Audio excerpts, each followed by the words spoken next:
de las columnas no hay zapata. La zapata está en el vano de la viga, en la zona central, y es solo una. Entonces podemos ver que ambas columnas están retranqueadas a ambos lados, por eso el nombre. Zapatas retranqueada a ambos lados. Debajo de las dos columnas no hay fundación. La fundación está debajo de la viga, en el vano de la viga.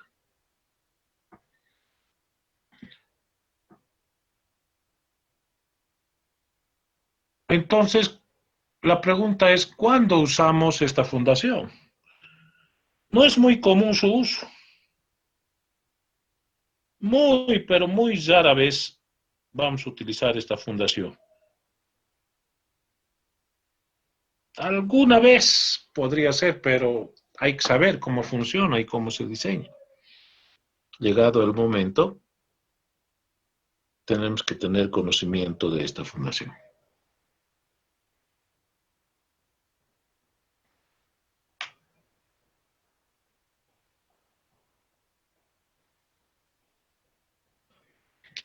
Se utilizan estructuras pequeñas, 2, 3, 4, máximo 5 niveles, no más. Generalmente, cuando al lado de la columna, de las dos columnas, hay límites de propiedad. Entonces, pueden ser estas columnas de borde. Fíjense, hay límite a ambos lados. Podría ser un sistema de una zapata de medianería conectada. Pero seguramente al lado del límite de propiedad, pues hay alguna construcción precaria a ambos lados, construcciones precarias.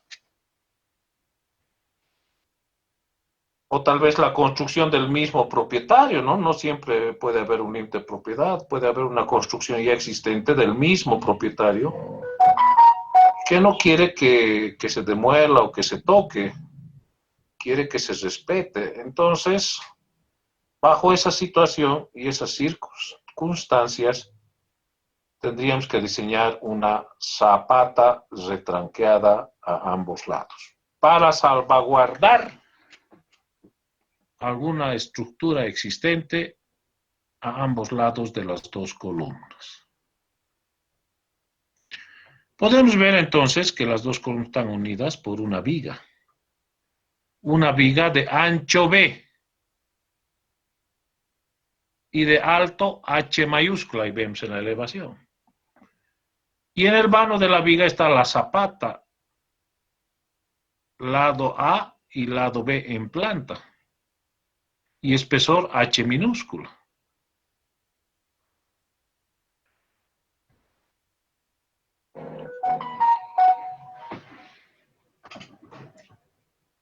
Entonces,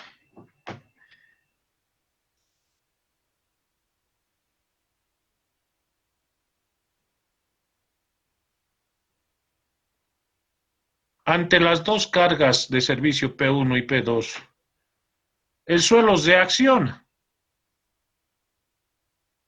con una presión dirigida de abajo hacia arriba en la base de la zapata, cuya resultante es R. Entonces, si decimos sumatoria de verticales, P1 más P2 menos R, va a ser igual a 0. Y aquí está la ecuación 318.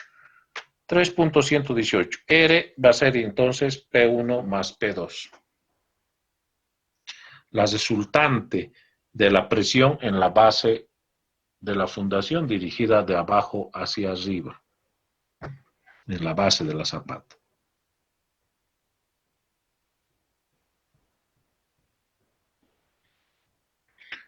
Planteamos sumatoria de momentos.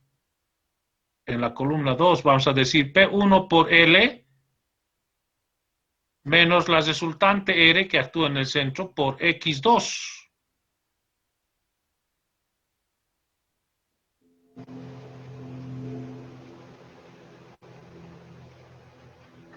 ¿No? O podríamos decir también en el otro eje P2 por L menos la resultante por X1, cualquiera de las dos ecuaciones. Y aquí está. De esa ecuación de espejo X1 y puedo hallar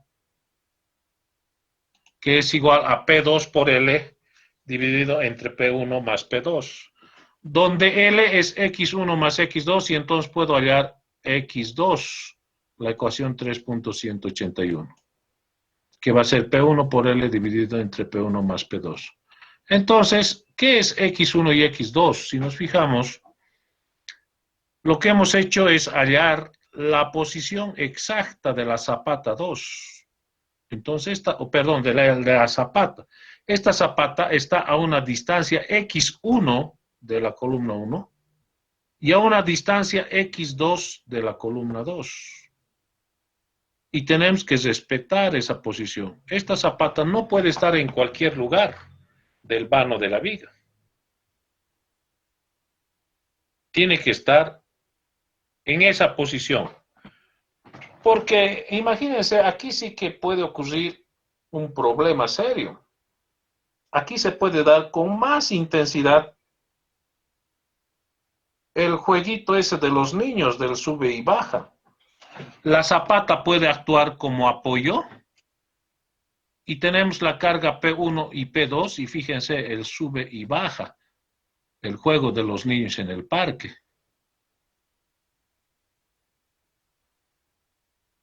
Eso es lo que hay que evitar. Si nosotros colocamos la zapata muy a la izquierda, P2 va a bajar y P1 va a subir. Si colocamos la zapata muy hacia la derecha, P1 va a bajar y P2 va a subir. Entonces ahí está el juego del sube y baja de los niños. Eso es lo que tenemos que evitar y para eso están dadas las dos ecuaciones de X1 y X2. Entonces se tiene que respetar la posición de esta zapata para que exista un equilibrio estático perfecto y no ocurra ese jueguito de los niños. Entonces, hecha esa verificación, comenzamos a diseñar las zapatas de tranqueada a ambos lados. Y antes, para diseñar esta zapata, ¿qué datos necesitamos?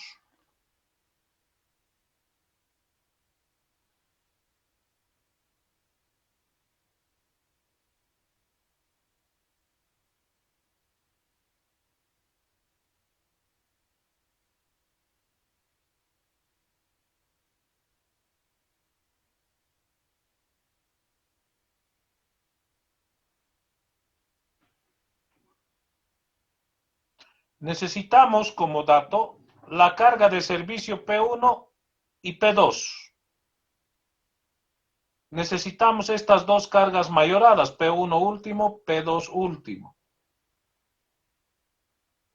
Necesitamos como dato F'C, la resistencia característica del hormigón, Fy, el límite de fluencia del acero y la resistencia admisible del suelo.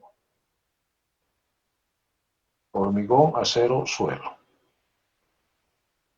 Necesitamos como dato las dos secciones de las dos columnas y sus refuerzos de acero. O sea que estas dos columnas tienen que estar diseñadas a nivel final antes de comenzar el diseño de la fundación. Necesitamos como dato L mayúscula, luz entre ejes de las dos columnas. Este dato viene desde el plano arquitectónico.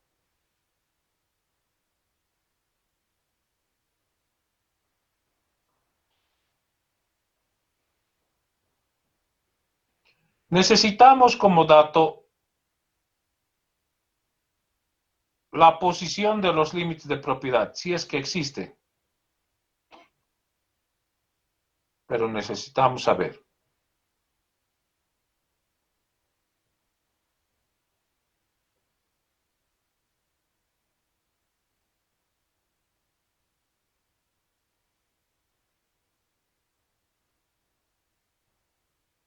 Con toda esa información, entonces comenzamos a realizar el diseño de las zapatas de tranqueada a ambos lados. Diseñamos la zapata como si fuese una aislada, asumimos el lado menor, B, o podría ser también el lado mayor, no hay problema. Si asumimos B, entonces calculamos A. A va a ser la resultante sobre B por la resistencia admisible del suelo. La presión última va a ser la resultante última sobre el área en planta de la fundación. Luego, realizamos el dimensionamiento en planta. Perdón, el dimensionamiento en elevación de la zapata. Y para eso asumimos el canto útil de la zapata, tomando en cuenta que la norma dice para diseño y construcción el mínimo canto útil es de 15 centímetros. Además, debemos considerar un recubrimiento mínimo por norma de igual a 7.5 centímetros. Y asumimos el ancho del nervio que une de la viga que une las dos columnas. Ancho B mayúscula. Este ancho debe ser tal que las dos columnas estén inmersas dentro de este ancho. No vaya a ser que elija un ancho o asuma un ancho de la viga y una o las dos columnas estén sobresaliendo de este ancho, estaría mal. Las dos columnas deben estar inmersas dentro de este ancho que voy a asumir para la viga, el B mayúsculo.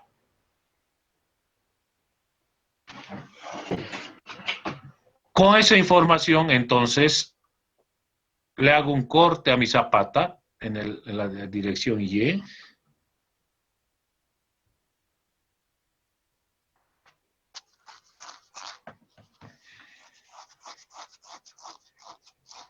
Y voy a tener que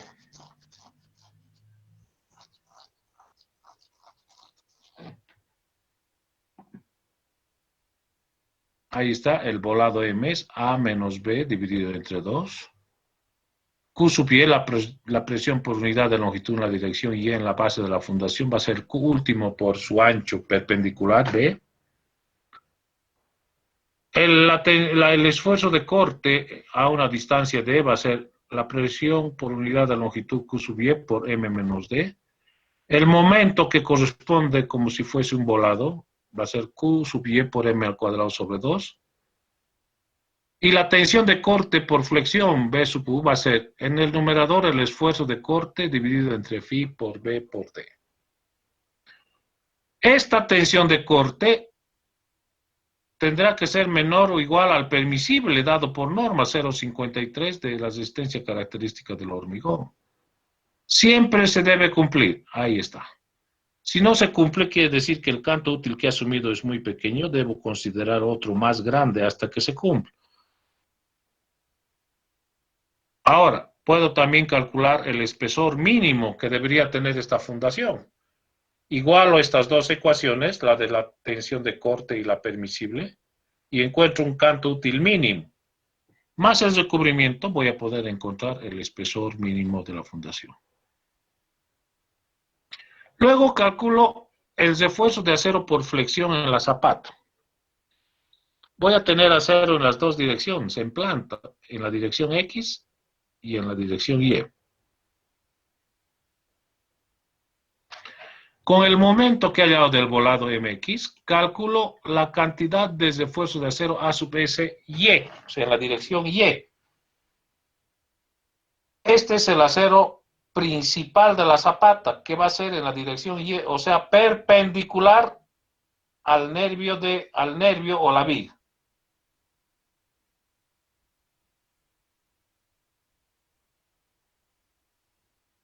Y su acero secundario, bueno, va a ser en la dirección X correspondiente a un acero mínimo, dado por una cuantía mínima. Entonces voy a tener una pasilla, un refuerzo de acero principal en la dirección Y y un refuerzo de acero secundario en la dirección X. Uno perpendicular a la viga y el otro paralelo a la viga. Adherencia y desarrollo está en el anexo C. Análisis de esfuerzos en la viga. Entonces, una vez que he diseñado la zapata,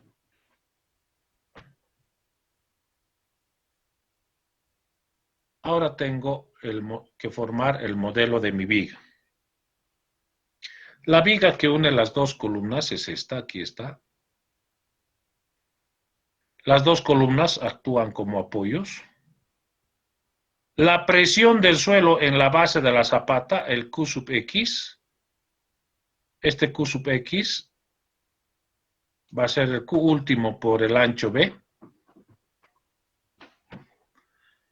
Entonces, asumo un canto de la viga, considerando que el alto de esta viga generalmente varía entre 60 centímetros hasta 1,70. Entonces, el canto útil será el canto total menos el recubrimiento. Asumo ese valor del canto útil. Introduzco este modelo a la computadora, a un software específico, puede ser el SAP 2000 u otros, y estos me van a proporcionar como respuesta o resultado el diagrama de corte y el diagrama de momentos flectores. El diagrama de corte. Calculo 3 esfuerzos de corte a una distancia de la cara de la columna. Ahí está, el V de 1, el V de 2. O sea, 2 esfuerzos de corte tengo que calcular, que en realidad van a ser iguales, porque el corte en el primer tramo a ambos lados es constante. Entonces, va a ser igual al esfuerzo de corte en el apoyo. Y del diagrama de momentos flectores identifico el momento positivo máximo. No voy a tener negativos. Solo un momento positivo máximo. Bastante grande, o sea, muy considerable. Con esos esfuerzos, entonces, entro a realizar el dimensionamiento de la viga, el cálculo del refuerzo de acero por flexión en la viga. Con el momento máximo que he hallado del diagrama, ahí está, utilizando la ecuación 3.187, encuentro el refuerzo de acero en la viga. Considerando un acero mínimo. Por norma, ahí están las dos ecuaciones, las ecuaciones 3.188. Luego realizo el cálculo del refuerzo de acero por corte en la viga. Calculo la tensión de corte por flexión, la ecuación 3.189. En el numerador, el esfuerzo de corte sobre phi, el ancho del nervio y su canto útil de la viga o nervio.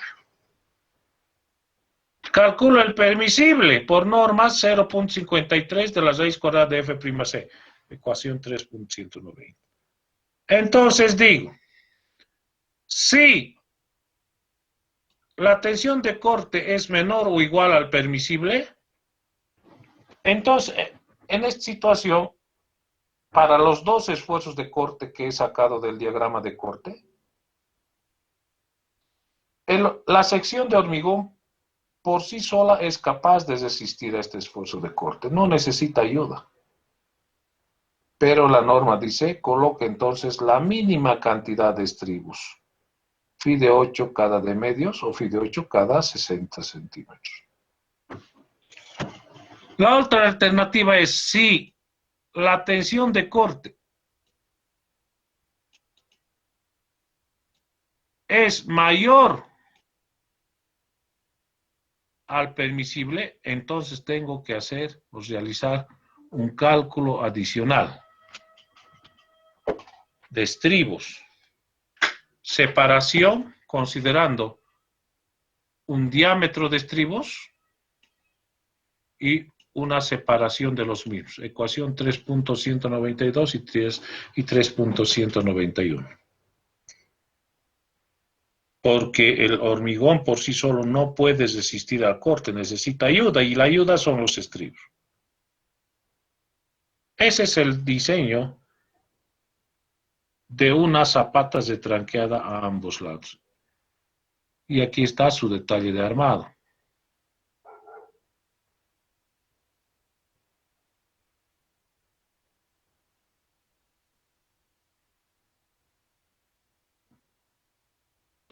Tengo para el momento positivo en el eje superior, el refuerzo de acero. que es considerable en estas fundaciones. No hay momento negativo, pero habrá que disponer como negativo la mínima cantidad de acero dada por la cuantía mínima. Tenemos la vista en planta. Ahí está la pasilla en la zapata. La pasilla formada por aceros perpendiculares a la viga, el A sub S y E, son los aceros principales de la zapata. Y los aceros A sub SX mínimo es mínima cantidad con la cuantía mínima, son los aceros paralelos a la viga. Son los aceros secundarios de la zapata.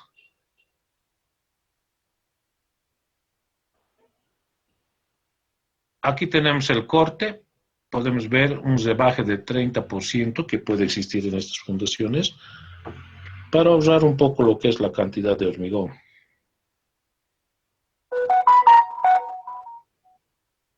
Ahí está el detalle del corte. Eso sería, muchachos.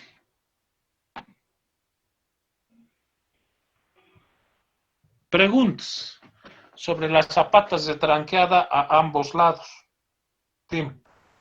Por ejemplo, yo tengo un caso en el que, digamos que tengo tres columnas y las dos primeras he utilizado una viga de conexión entre ambas columnas. Para unir esas con mi tercera columna, ¿podría usar esta de acá, esta zapata retranqueada, o necesariamente tendría que volver a usar una viga de conexión? Tendrías que usar otra viga, una conectada, pero al unir tres columnas, deja de llamarse zapata, ya es una viga de fundación. Oh, Y ya, eso, está bien. eso recién vamos a ver en el próximo tema. Es para el proyecto 3.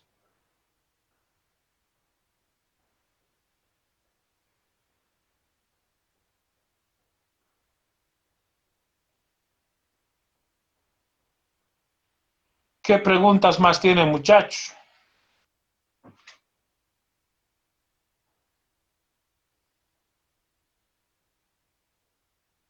Inge, los muros de ascensor, ¿qué tipo de fundación tienen? Generalmente zapatas combinadas.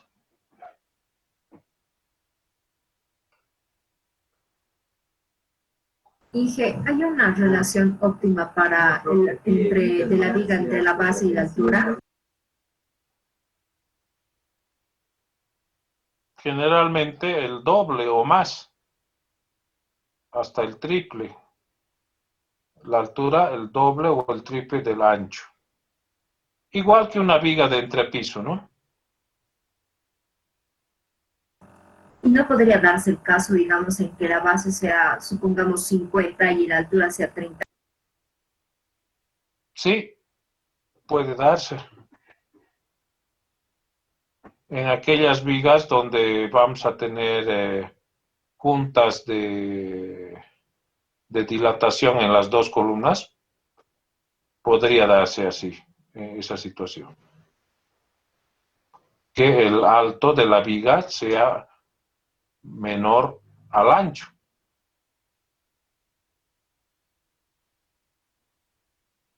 Pero no es muy común eso. Las secciones de las columnas tienen que ser iguales.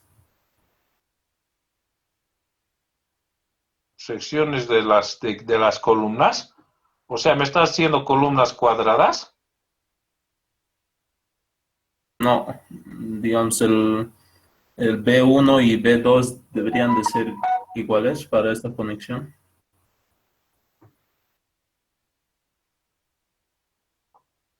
O sea, las dimensiones en planta de la zapata, dices. No, sí, de las columnas. No, pues las columnas se las diseña por separado. Lo que te salga, pues. No te olvides que las columnas llegan a ser un dato del problema. sea, lo que te salga, ¿no? Pero generalmente no deberían ser cuadradas, ¿no? Un poco para mimetizar, digamos, la presencia de las columnas en las estructuras. Es más recomendable que sean de sección rectangular para que éstas se pierdan en los muros.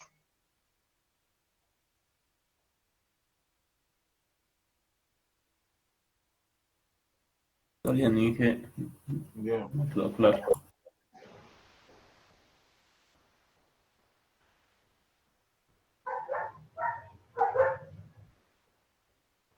Inge, buen día. Para este tipo de zapatas, las cargas de servicio tendrían que ser similares en las columnas. No, no necesariamente. Si van a ser iguales las cargas, entonces la zapata te va a salir justo al medio de la viga, en el vano de la viga. X1 va a ser igual a X2.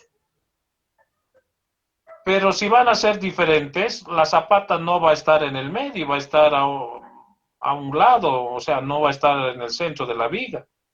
X1 va a ser diferente a X2.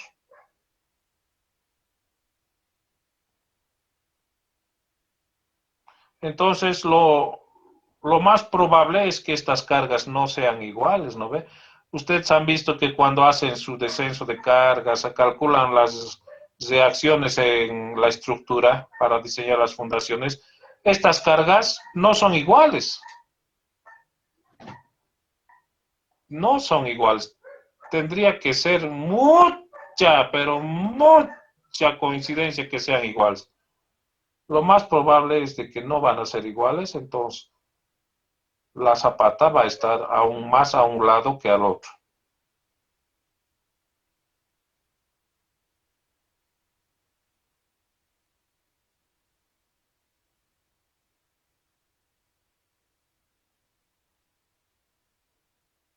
eh, una zapata combinada de esquina.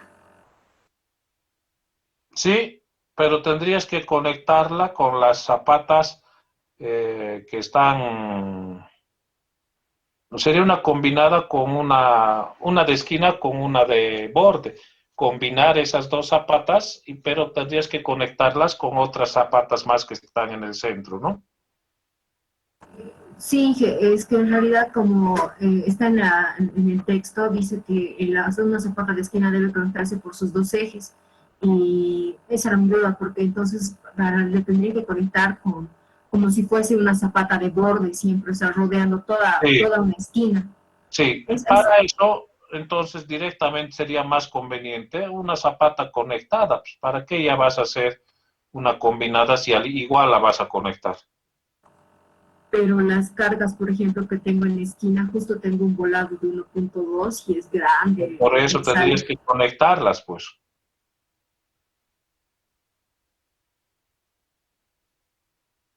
Una zapata de esquina conectada. Eso tendrías.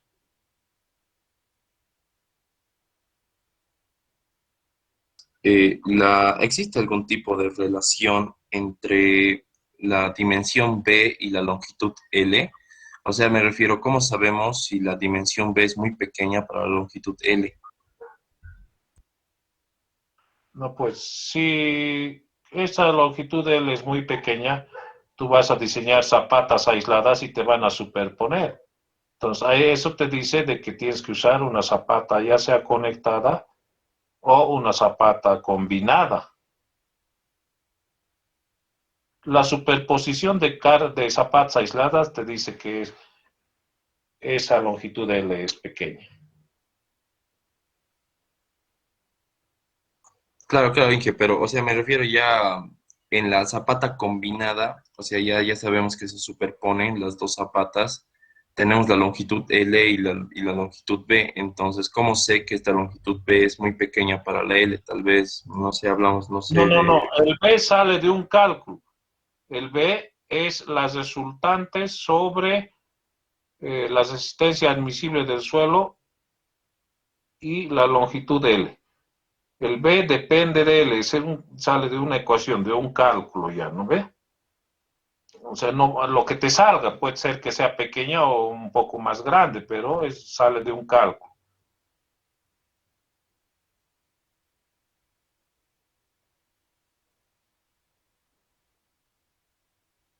Ah, ya, Inge, entonces respetamos lo que salga en ese cálculo, Claro, ¿verdad? esta es Porque, lo que salga.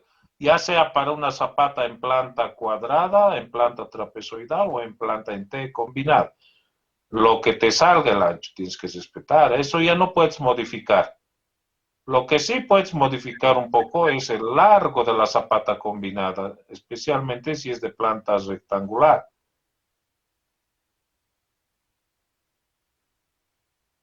ya listo, Inge, gracias. Ya, Ingeniero, ¿sí? eh, si la B sale más grande que la longitud, ¿estaría bien igual? No, no creo que te salga así. Si eso Eh, te sale, quiere decir que la longitud entre las dos columnas es demasiado pequeña, entonces, sí, es muy pequeña. es que no, es que por eso les he dicho, no puede haber pues columnas muy, o sea, muy cerca, o sea, columnas, la distancia entre columnas no puede ser muy pequeña, está mal. Por eso les he dicho al principio, tienen que, en algunos casos, eliminar columnas, porque están muy cerca. Y en otros casos, tal vez tengan que aumentar. Es de 2,7 metros, pero se interponen, lo que me obliga a combinarlas. Lo Claro, que muy hice pequeña es la distancia entre columnas. es que la Q admisible también es muy pequeña, 1,1, entonces sí me sale zapatas grandes. Lo que hice fue hacer una combinada con los dos volados. Exactamente, eso te iba a decir. La otra alternativa es tener volados a ambos lados de las columnas en la zapata combinada. Y de esa forma, por eso he dicho, le he dicho al anterior compañero, lo que se puede hacer es modificar un poco la longitud de L, ¿ya? Y después con la ecuación, la resultante sobre el Q admisible por L nos va a dar el valor del ancho. Pero este ancho no puede ser pues más grande que el largo, ¿no ve? Sí, Habría eso un error de hice concepto. pero me sale un poco cuadrado, no sé si está bien. Pero sí está menos que la Claro, longitud. tiene que ser menos, pero no puede ser más. Ah, ok. Por algo es el ancho, ¿no ve? Ancho, o sea, no es el largo. Ya del nombre, largo tiene que ser más grande que el ancho, o sea, ya eso ya es de concepto, ¿no ve? Y si no respetamos eso, estaríamos entrando en un error de concepto. Ok, Inge, gracias.